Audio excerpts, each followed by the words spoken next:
Murume uyu ari kumera makwati pamwe chete nekumbomuka huruva. Ndinokutambira zvakare pano pachannel ino yeZim Witness TV apo tinenge tichikupai nyaya dziri kuitika muZimbabwe kusanganisira nepasi rose. Kana kari kekutanga kusvika pano ndinokumbira ungobaya button rekusubscribe then turn on the notification bell kuitira kuti usarasikirwe nenyaya dzatinenge tichiposta pano pachannel ino ende usakanganwe kushare video rino kuti ringe rinosvika kure. Nyaya yandauya nayo muzuva ranhasi inyaya inovhundutsa uye inotyisa kwazvo.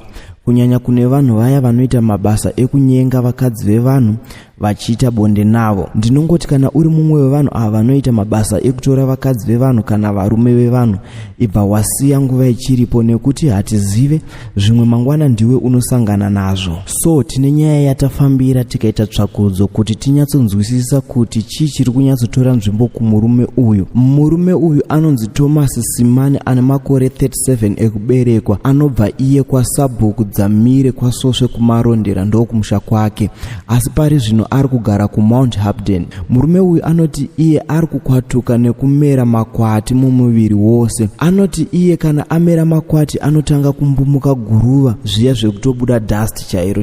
Saka zvinoreva izvo kuti iye anenge akagadzirwa nevarume vemadzimai aya. Apa anonhuhwa zvokuburitsa mumwe mweya usingaite zvachose. Muri Zimbabwe vanhu vanobata ende vane mishonga yavo, vanenge vakasekiwa vanhu vavo zviya zvekuti haiwa hakuna munhu wemunhu this time mawana. Izvo zvekujola izvo nevanhu pakaipa sena inazvo.